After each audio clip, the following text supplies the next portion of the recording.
आज का जो हमारा टॉपिक है वह पर्यावरण विषय पर आधारित है, जिसमें हम पर्यावरण से संबंधित प्रश्नों को हल करेंगे। पहला प्रश्न है कि कवकों के संदर्भ में निम्न कथनों पर विचार करें।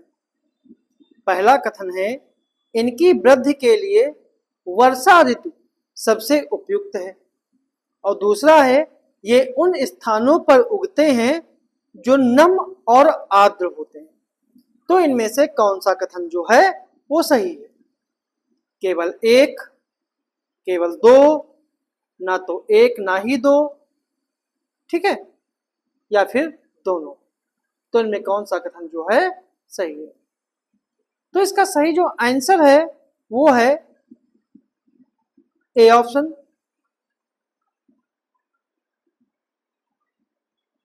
कि केवल एक, मतलब पहला कथन सही है, दूसरा कथन गलत है।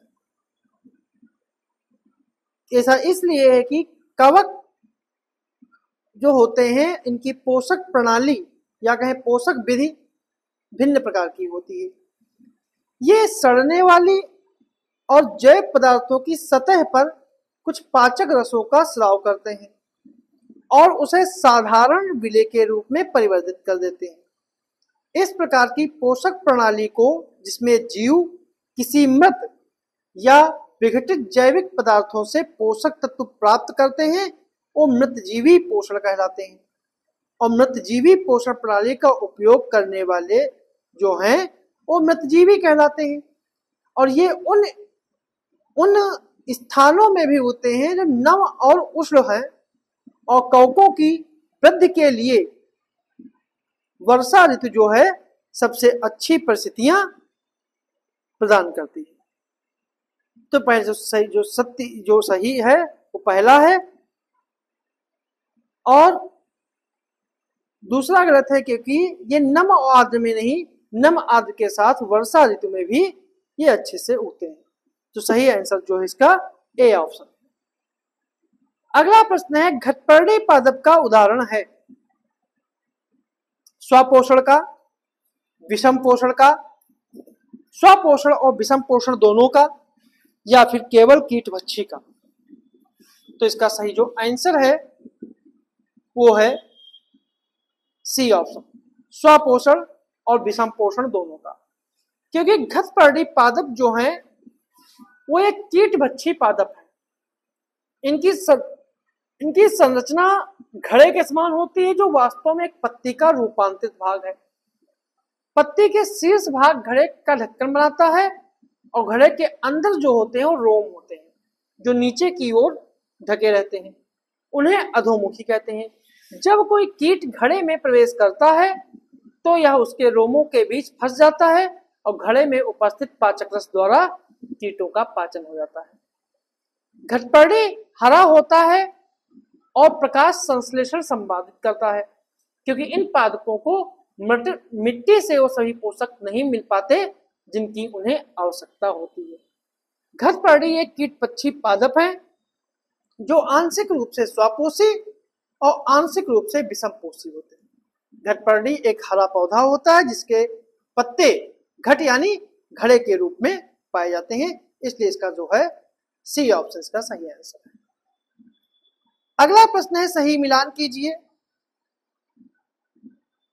कि जोंक, परजीवी, संडीव, कीटभक्षी, कवक, मृतजीवी, राइजोबियम, सहजीवी संबंध। कूट के आधार पर करना है कि कौन सा सही है, केवल एक, केवल तीन, एक और तीन, या उपयुक्त सभी। तो इसका सही जो आंसर है वो है डी ऑप्शन, उपयुक्त सभी। परजीवी उन्हें कहते हैं जो दूसरे पादप अथवा जंतुओं से अपना भोजन प्राप्त करते हैं, जैसे कि अमरबेल, जोंक और जू। मृतजीवी वो होते हैं जो अपना पोषण मृत और अपघटित जैव पदार्थों से प्राप्त करते हैं, वह मृतजीवी कहलाते हैं। जैसे अमरबेल पादप परजीवी है, जैसे कवक। सहजीवी वो होते हैं जो कुछ जीव एक दूसरे के साथ रहते हैं और अपना आवास और पोषक तत्व एक दूसरे से बांटते हैं, उन्हें सहजीवी संबंध कहते हैं। जैसे लाइकेन, राइजोबियम। संड्यू जो है वो एक कीटभक्षी पादप का उदाहरण है, जो कीटों को खाने वाले पादप कीटभक्षी पादप कहलाते हैं। तो इसका सही जो आंसर है वो है आपका डी ऑप्शन। डी ऑप्शन का सही है, मतलब कि सभी जो हैं सही सुमेलित है। अगला प्रश्न है, घटपर्णी पौधे के निम्नलिखित में से कौन से भाग घट के रूप में रूपांतरित होते हैं? स्तंभ, पत्ती, अनपर, अनुपर्ण या फिर पर्णवृत्त। तो जो इसका सही जो आंसर है वो है बी ऑप्शन, पत्ती। अगला प्रश्न है, पाचन के संबंध में निम्नलिखित में से कौन सा सही क्रम है? मुखग्रासिका, आमाशय, ग्रसिका, छिद्रांत या बृहदांत। तो इस आधार पे तय करना है कौन सा सही है। तो इसका सही जो आंसर है वो है डी ऑप्शन, मुखग्रहिका, ग्रसिका, आमाशय, छिद्रांत और बृहदांत। हम अपने मुंह द्वारा भोजन को ग्रहण करते हैं, इसे पचाते हैं, फिर इसका उपयोग करते हैं और आहार का बिना पचा भाग मल के रूप में निष्कासित किया जाता है। भोजन एक नली से गुजरता है जो मुख गुहिका से प्रारंभ होकर गुदा तक जाता है। इस नली को अनेक भागों में बांटते हैं, मुख गुहिका, फिर उसके बाद ग्रास नली यानी ग्रसिका, फिर के बाद आमाशय, आमाशय के बाद क्षुद्रांत यानी छोटी आंत, फिर है बृहदांत मतलब बड़ी आंत। बड़ी आंत जो है वो मलाशय से जुड़ी होती है, और फिर उसके बाद मल द्वार या गुदा। ठीक है, ये सभी भाग मिलके आहार नाल का या कहें पाचन नली का निर्माण करते हैं। अगला प्रश्न है, निम्नलिखित में से कौन आहार नाल का भाग नहीं है? मुखगुहिका, गुदा, अग्नाशय या आमाशय। तो इसका सही जो आंसर है वो आपका है सी ऑप्शन, अग्नाशय। अग्नाशय जो है वो पाचन या आहार नाल का हिस्सा नहीं है, क्योंकि आहार नाल हल्के पीले रंग की एक ग्रंथि होती है जो आमाशय के ठीक नीचे होती है। आग्नाशयिक रस कार्बोहाइड्रेट और प्रोटीन पर क्रिया करता है और इनको उनके सरल रूप में परिवर्तित कर देता है। इसलिए इसका सही आंसर जो है वो सी ऑप्शन है। अगला प्रश्न है, सूची 1 और सूची 2 को सुमेलित करना है कि हाइड्रोक्लोरिक अम्ल, सिस्मल, जठर रस और पित्त रस। तो कौन सा जो है वो सही सुमेलित है? तो इसका सही जो आंसर है कि हाइड्रोक्लोरिक जो अम्ल है वो जीवाणुओं का विनाश करती है। श्लेष्मल जो है वो आमाशय के आंतरिक स्तर को सुरक्षा प्रदान करती है। जठर रस जो है वो प्रोटीन का विघटन करती है, और पित्त रस जो है वो वसा के पाचन में सहयोगी है। तो सही जो आंसर है वो बी ऑप्शन है। अगला प्रश्न है, दीर्घ रोम के संदर्भ में निम्नलिखित कथनों पर विचार करें कि यह बृहदांत या बड़ी आंत की आंतरिक भित्ति पर चढ़ी होती है।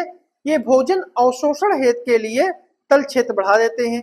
इसमें सूक्ष्म रुधिर वाहिकाओं का जाल फैला होता है। तो इनमें कौन सा कथन जो है वो सही नहीं है? केवल एक और दो, 2 और 3 या फिर 1, 2, 3। तो जो इसका सही जो आंसर है वो आपका है ए ऑप्शन। पहला कथन सही गलत है, मतलब बाकी 2 जो हैं वो सही है। क्योंकि पचा हुआ भोजन अवशोषित होकर छोटी आंत की भित्ति में स्थित रुधिर वाहिकाओं में चला जाता है। इस प्रक्रम को अवशोषण कहते हैं। क्षुद्रांत या छोटी आंत की आंतरिक भित्ति पर उंगली के समान उभरी संरचनाएं होती हैं, जिन्हें दीर्घ रोम अथवा रसांकुर कहते हैं। दीर्घ रोम पचे हुए भोजन के अवशोषण के तल क्षेत्र को बढ़ा देता है। प्रत्येक दीर्घ रोम में सूक्ष्म रुधिर वाहिकाएं का जाल होता है और दीर्घ रोम की सतह से पचे हुए भोजन का अवशोषण होता है तथा यह रुधिर वाहिकाओं में चला जाता है और अवशोषित पदार्थों का स्थानांतरण रुधिर वाहिकाओं के द्वारा शरीर के अनेक भागों तक होता है। तो इसका सही जो आंसर है वो इसका ए ऑप्शन। अगला प्रश्न है, निम्नलिखित कथनों पर विचार कीजिए कि मंड का पाचन मुख से प्रारंभ हो जाता है और प्रोटीन का पाचन आमाशय में प्रारंभ होता है। तो कौन सा कथन सही है? केवल एक, केवल दो, दोनों या फिर दोनों नहीं? तो जो इसका सही जो आंसर है वो आपका है सी ऑप्शन। इसके दोनों कथन जो हैं वो सही है, क्योंकि मंड जैसे कार्बोहाइड्रेट का पाचन मुख से ही प्रारंभ हो जाता है, प्रोटीन का पाचन आमाशय में प्रारंभ होता है, यकृत के द्वारा स्रावित पित्त अग्नाशय से अव्यावसायिक नाव और शुद्धात्र भित्र के द्वारा स्रावित पाचक रस की क्रिया से भोजन के सभी घटकों का पाचन जो है वो छोटी आंत में ही पूरा हो जाना है। अगला प्रश्न है, अमीबा में भोजन का पाचन कहाँ होता है? खाद्य रिक्तिका में, पादाप में, आमाशय में या फिर दीर्घ। तो जो इसका सही जो आंसर है वो है ए ऑप्शन, खाद्य रिक्तिका। आमाशय जो है अमीबा जो है वो जलाशय में पाया जाने वाला एक कोशिकीय जीव है। अमीबा की कोशिका में एक कोशिका झिल्ली होती है, एक गोल सघन केंद्र और कोशिका द्रव्य में बुलबुले के समान अनेक धमनियां होती हैं। अमीबा निरंतर अपनी आकृति और स्थिति बदलता रहता है। अमीबा कुछ सूक्ष्म जीवों का आहार करता है। जब इसे भोजन का आभास होता है तो यह खाद्य करके चारों ओर पादाप विकसित करके उसे निगल लेता है। खाद्य पदार्थ उसकी खाद्य धानी में फंस जाते हैं और खाद्य धानी में ही पाचक रस स्रावित होते हैं। वह खाद्य पदार्थ पर क्रिया करके उन्हें सरल पदार्थों में बदल देते हैं और बचा हुआ खाद्य पदार्थ धीरे धीरे अवशोषित हो जाता है। तो इसका सही जो आंसर है वो आपका है ए ऑप्शन। तो ये थे हमारे पर्यावरण से संबंधित कुछ प्रश्न।